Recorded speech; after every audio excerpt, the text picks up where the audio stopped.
got a clicker. Clicker. Is this a clicker? Yes, maybe.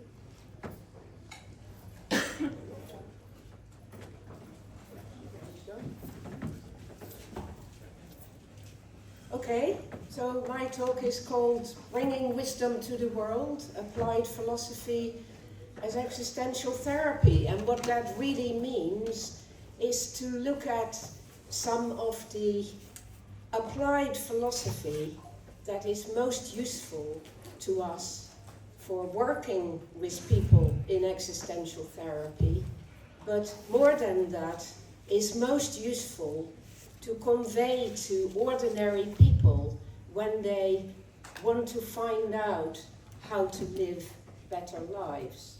So the title is stolen from, well, I made that up myself. The title is stolen from the subtitle of the existential movement, which is Sapientia ad Mundum, bringing wisdom to the world. So that's quite a big offering, isn't it? And it's not easy to do. We cannot bring wisdom to the world by just affirm wishful thinking onto the world and to declare that everything is all right, like Leibniz did, and to say that all is well in the best of all worlds, because it is simply not the case. We know that human existence is hard. So my commitment at the moment is to relate to my 81,000 subscribers on YouTube who are all interested in existential ideas and who have not studied and who do not know how to apply these things in their own lives and who have no money to have psychotherapy. So that is the challenge. How to take what I've learned in my 52 years of being an existential psychotherapist, and God, I think 45 years of being a trainer, and take it into the actual world. I still belong with the New School of Psychotherapy and Counseling in many ways. There's lots of materials about that here, and the Existential Academy. And these are the 20 books that I have had the pleasure of publishing, and I would like to draw to your attention the Wiley World Handbook for Existential Therapy, which has everything in it from all over the world, the history of all the different approaches to existential psychotherapy by all the experts in the field. I am not sure that you are aware that it exists, but it is a fantastic resource. And I would also like to draw your attention to the book that Claire and I have just published on structural existential analysis, because that is the best summing up of the method if you want to use it for systematic research. So the method is there. And then I am now doing this thing that I said to you, which is to think about how we can bring this wisdom to the wider public. And I have just finished, hooray, the manuscript I worked on for about 4 years now. And I've got a title now for this book, which was not sure. It will be called Beginning to Live the Art of Existential Freedom. And that will be published by Penguin around Christmas time. So this is all about inspiring people to live with greater wisdom, and that is not taught, but is discovered by reflective living. So what you teach people is to be more reflective about living and make sense of their experience. But as therapists, we bring that into being. And of course, I always stand on the shoulders of giants, and my giant, my particularly favorite giant, is Socrates, because that is what he did. He said the unreflective life is not worth living, and the reflective life is well worth living. But reflection cannot be done wildly into nothingness. There has to be method in your reflection for you to come up with the kind of understanding and conclusions that you need. For you to be able to see that you're caught in Plato's cave, that you're stuck in the dark, and that you're wildly looking at the wall, saying, yeah, look, it's all connected, everything belongs together. Yes, but how? How is it connected? And when is it clashing? And when doesn't it work out very well? And what do we do with that? How do we find our way in the dark? That is the challenge. And so we turn to philosophical methods to help us find our way. We study different forms of ontology to make it clear to ourselves what it means to be a human being in a world. What is being? We turn to meiotics, which is to give birth to ideas that are already living inside of us, but that need to be crystallized, fully formed, and then with great labor brought into the world for us to work with. And hermeneutics, to find out how we can interpret what we encounter in many different ways, and how we can formulate better interpretations than dogmatic ones. And heuristics, which is to always take counsel from our own experience, to feel into whether something actually feels right, whether we are carrying resentments or disagreements or conflicts inside, and open those up to ourselves and drawing from those, slaking our thirst for wisdom by addressing those and learning, constantly learning.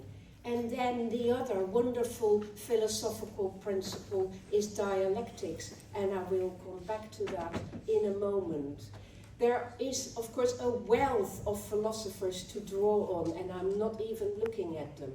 We tend to look particularly at the practitioners, and I am going to just take some of the practitioners' contributions to remind you of where we get our wisdom, where we gather our wisdom from.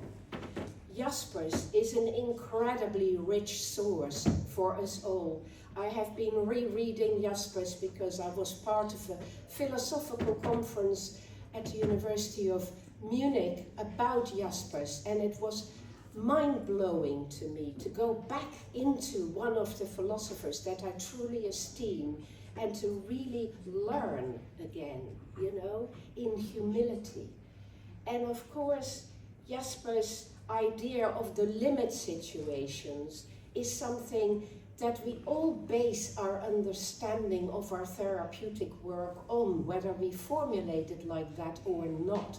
Because de facto, all of our clients come telling us about the limits and the conflicts and the difficulties that they're up against. And so we need to have this philosophical, this meta view of the world that allows us to see from a bird's eye view where precisely this person is bumping into walls or stuck in the maze, and what other pathways there are for them to find their way out. Now, Jasper said there are 4 limit situations. We all have to struggle, we will all die, we all are messed about by chance, sometimes for the better, but often for the worse, and we all carry guilt, existential guilt, knowing that we have not fully deployed ourselves and we have not really been true to who we are. And if we allow ourselves to use those 4 principles, we will be much more awake and much more aware of where we are struggling and where we are stuck against these limits. And at that point, we discover that our limits are always the challenges that help us to find our transformation. That is where the growth always happens. And as long as we avoid to face up to those limits, nothing much happens. We keep reassuring and comforting ourselves, but we do not move on. We have to dare to go into the liminal situation. It is in the liminal situation that we become confronted with the opposing forces of life.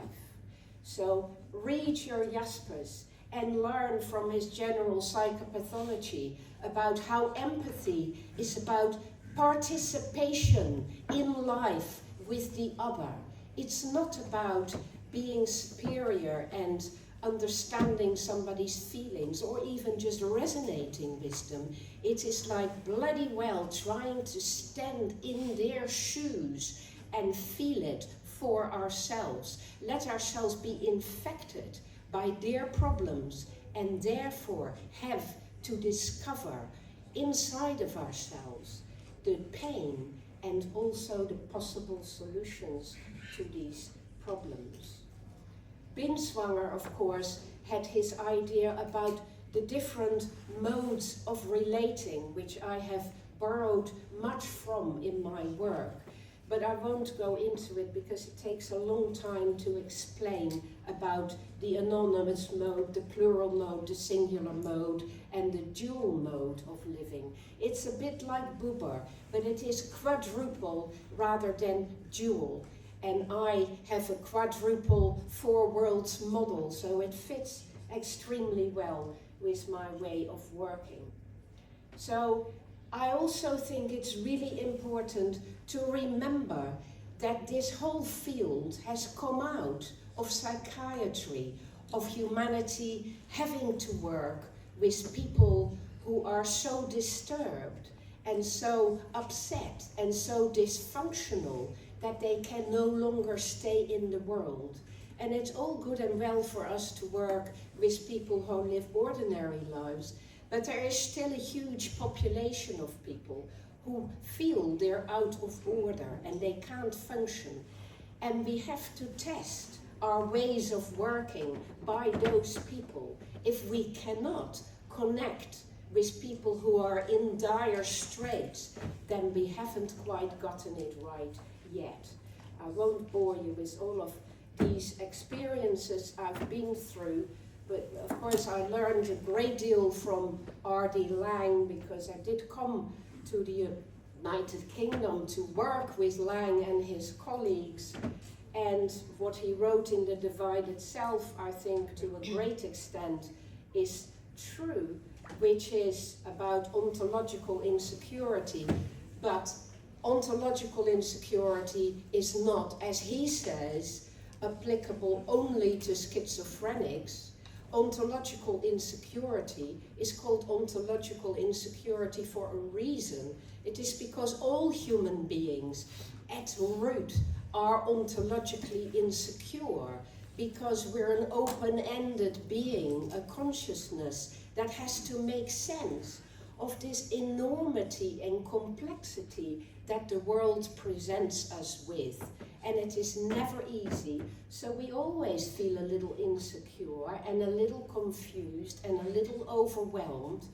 And one of the tasks of life is to find the right kind of balance between remaining anxious and remaining aware of all of these challenges, and yet being able to find safety and security enough to be fully functional.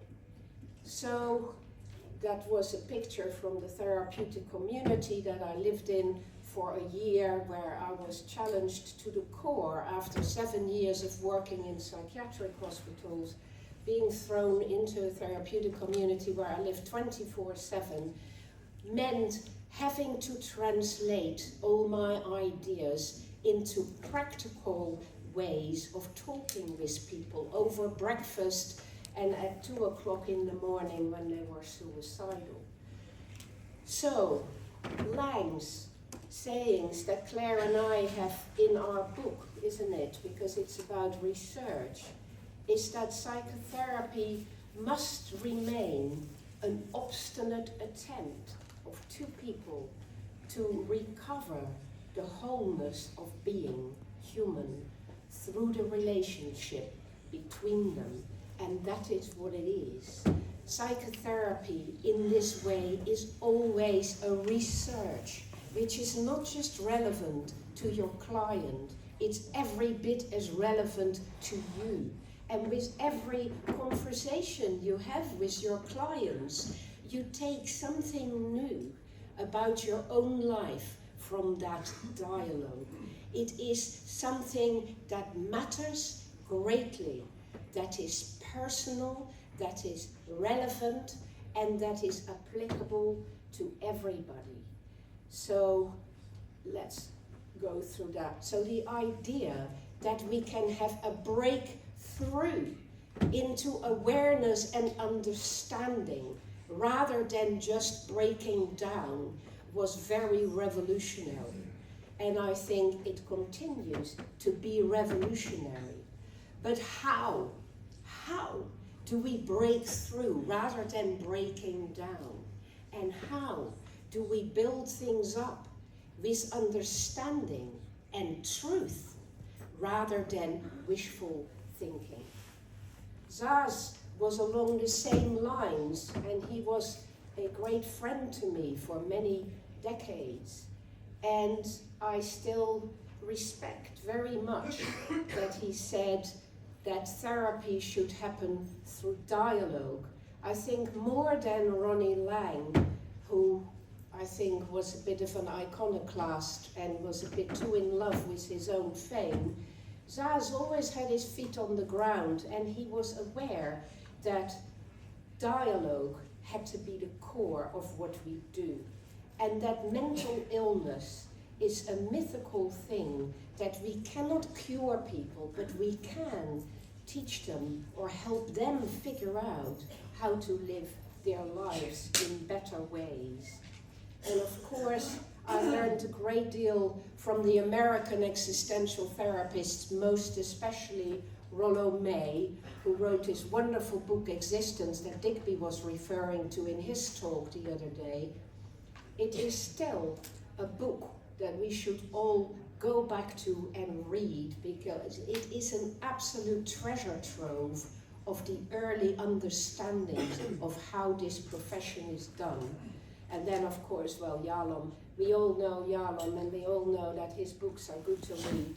But go back to Husserl. Do go back and read Husserl. Do not think you understand phenomenology, because it is a fine art, and it takes a lot of studying before you actually grasp how it works and how important it is to understand constantly this thing about intentionality and how important it is, how each of us are like pockets, like pocket lights, you know, like beams of light, looking at the world in many different ways and making sense of bits of it, and how we're trying to puzzle it together, put the pieces of the puzzle together gradually.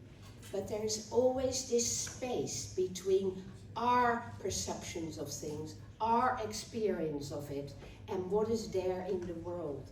And there is always that connection between what I experience and what is actually the case in the world. So read Husserl's Cartesian Meditations. Do me a favor. That's the easiest book and the most relevant to you as psychotherapist. But read it, or read it again, because that's where you get the thing about intersubjectivity as well. And the intersubjectivity he talks about is the intersubjectivity that we earn, that is hard earned. It isn't just a given, it is something you earn by making yourself connect up to the other points of view and to realize that your own point of view is just a pathway towards understanding, but is always biased and always very limited, and that we need to do the work of connecting things up before we get anywhere near the capacity for truth. And then, of course, our old, not so dear friend Martin Heidegger, who got things so terribly wrong at various points in his life, but who did understand a thing or two about the importance of facing that tension between birth and death, and to realize that we are always in a process of becoming and always in a process of trying to kill our freedom, trying to kill our anxiety, because freedom and anxiety are practically synonymous to each other. If you want freedom, you're going to have to get tough enough to take your anxiety with it. And if you don't want your anxiety and you're going to close it down by hiding away and by using drugs or turning away from the world or from basically not wanting to know anymore, then you're never going to be free. It is a balanced choice that you make. And I think it is a bit like driving an old car, where you play with the way in which you keep the balance at a traffic light, It's like keeping the power there, but also keeping the brakes on at the same time, just in the right way, so that you can start to move forward in gear 1, in gear 2, in gear 3, in gear 4, 5 and 6, etc. You adjust. You don't have to take the whole load of anxiety, but you have to go, because if you don't go, nothing much is going to happen. You're going to just be living a tranquilized life. And when you look around yourself and you look at all the advertising and marketing around the world and what's on the media, you will see that the entire world is geared to make you want to tranquilize yourself and to make you feel that the world is too dangerous and that you should be afraid, and that once you are afraid, there are all these distractions for you that you can hide away in, so that you won't think and you won't make trouble in the world. Well, I think we should all think and be anxious and wake up, not in order to make trouble, but in order to come together and to build peace and good stuff in the world. That is what we're being prevented from doing much of the time. Heidegger wisely said that anxiety individualizes. It wakes you up to your own responsibility to make something of your life and to see that you have a constant choice between going into that inauthentic avoidance or going into your own authentic anxiety and awareness. So, of course, he took that entirely from Søren Kierkegaard, who will always be one of my friends, like Socrates, because he understood that anxiety is life energy and that it is a hard-earned energy, because it is the dizziness of freedom, and that you have to learn to be anxious in the right way to learn how to live. And of course there is our friend Nietzsche, who also got so very lost and confused at the end, but who understood so much and who lived such an anxious life.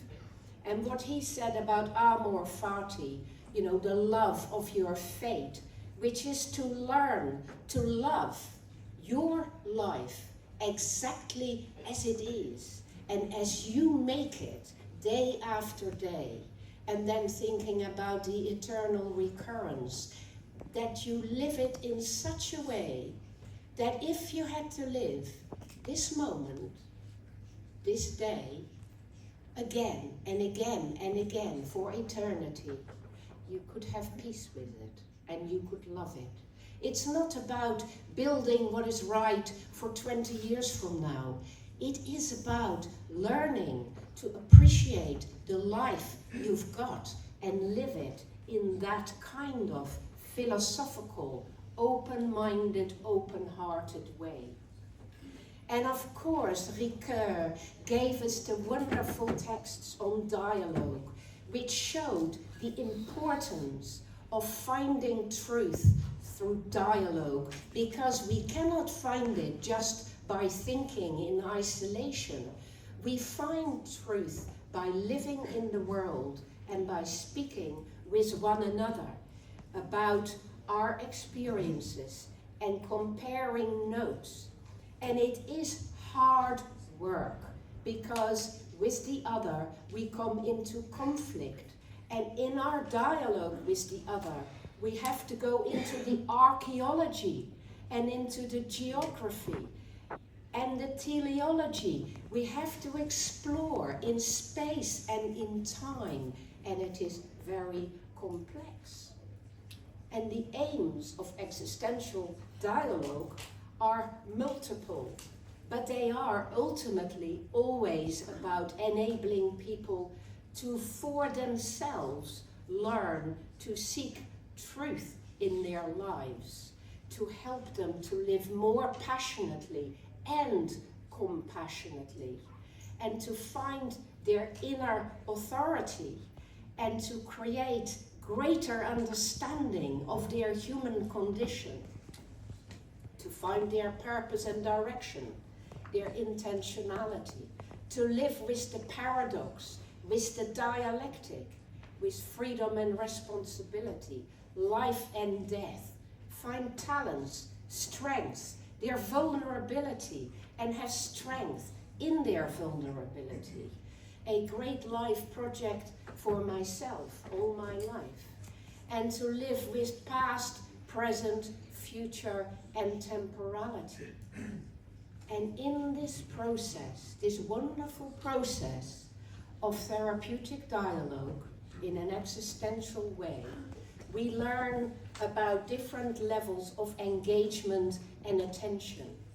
And we realize that we go from exploration of feelings to explorations of values and meanings, but also to check facts and to consider our situation, our limitations, our possibilities, and then the possibility for our dynamic transformation.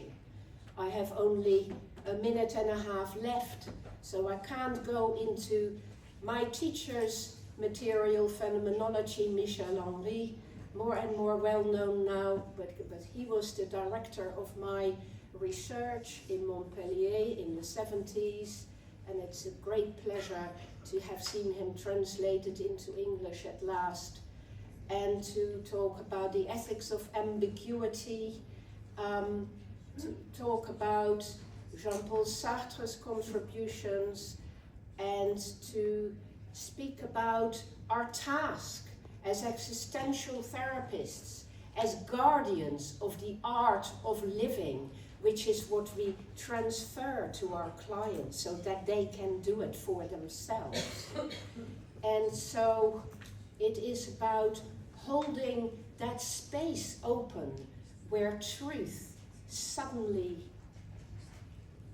shows itself without us having to point it out. We show it rather than say it, and it happens in the room between us. And those are miraculous moments, aren't they? When we suddenly know that light has been shown, not just to the client, but to ourselves as well. And I think that is a sacred thing to do. And I hold it very, very dear.